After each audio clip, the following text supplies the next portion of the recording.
Most people think wealth comes down to how much you can save. And while that does play a large role in growing your net worth, the way that most people think about saving is actually what holds them back the most. A lot of people find personal finance to be a very stressful topic, and that's because there are so many people living paycheck to paycheck, struggling just to make ends meet. But I also know that there are a lot of people out there that could be building wealth, but find themselves stuck not wanting to face their finances. And hopefully this video sheds some light and can help you level up your finance game with just a few easy steps. One of the biggest things that people struggle with is their vehicle for their wealth acquisition. Most people view their bank account as their net worth and the way they will acquire more money. I need to make more money and set aside more money. And right now I'm not making that much, so I can't set aside that much money. On average, a traditional bank account only yields about 0.4% per year. And with inflation being at 3%, your money is just bleeding the longer you leave it there. If you look at historical averages, the S&P 500 has gained on average 8 to 10% over the last 50 years. And while previous gains are not proof of any future gains, we can definitely see that on average, you will do better investing your money. Now, the question is, how should we do so to maximize our wealth creation? One of the fastest ways to snowball your wealth is actually changing the vehicle that you put your money in. If you're working a full-time job, you'll often be told that you have benefits. Now, it's really important that you look these over and understand what that means for your finances. The most underrated vehicle that most people do not look at is their HSA. An HSA is a health savings account, so it actually has a triple tax benefit. So the first benefit is that it lowers your pre-tax income, meaning that you can take money out, set it aside before your taxes are taken out, therefore lowering how much you owe the IRS at the end of the year. Second, you're able to grow your money tax-free inside the account. That means that if you're paid dividends, if you acquire stocks and you sell them, you can all do that tax-free. And finally, when you need the money for a qualified health expense, you can take it out, yes, again, tax-free. So this is the most important account for you to be maxing out and taking advantage of because it helps you at every step along the way. And let's be honest here, your health is the number one thing you have. At the end of the day, money is just a means to an end. Your health is the thing that is going to keep you alive the longest. And even though this is a benefit provided by your employer, you can actually take your HSA with you after you leave your job.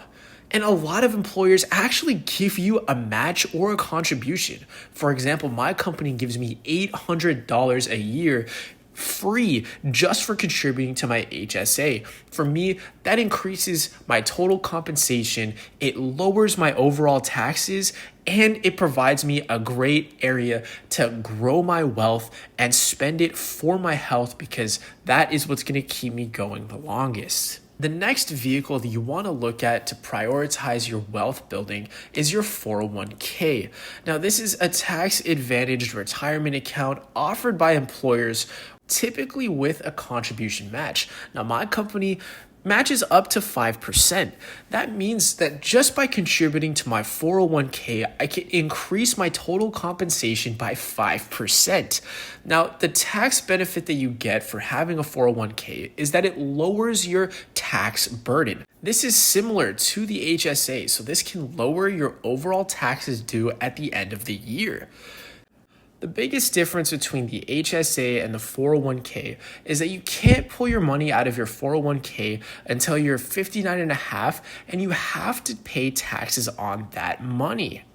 If you want to pull out your money before you're 59 and a half, you'll pay 10% in penalty fees plus ordinary income tax. So it's generally advised to just wait until you're 59 and a half and just take the tax cut today. Now, personally, I only contribute as much as my employer is willing to contribute because of the next vehicle we're going to talk about. The last vehicle that you want to prioritize is your Roth IRA. So this is a retirement account that your employer does not give you. So you need to open this up on your own. The special thing about the Roth IRA is that you put in your post-tax dollars today to get a tax benefit later when you retire. So similar to the HSA, all the money you make in your Roth IRA is tax-free when you pull it out when you're 59 and a half or older. That does come with a few limitations though. One being you're putting in your post-tax dollars, so you're basically saying I'm paying my taxes today for the benefit of not paying my taxes later, which is actually a great trade-off because of the rules of compound growth. And the government knows this, which is why the limit for your Roth IRA is so small compared to your 401k. The 2026 contribution limit for a Roth IRA is currently $7,500. That's not that much in the grand scheme of things, but the earlier you start, the quicker you'll have compound growth on your side. So now that you know the most optimal vehicles to grow your wealth, the other topic I want to talk about is a mindset shift. A lot of people view investing as something they'll do after they spend their money for the month.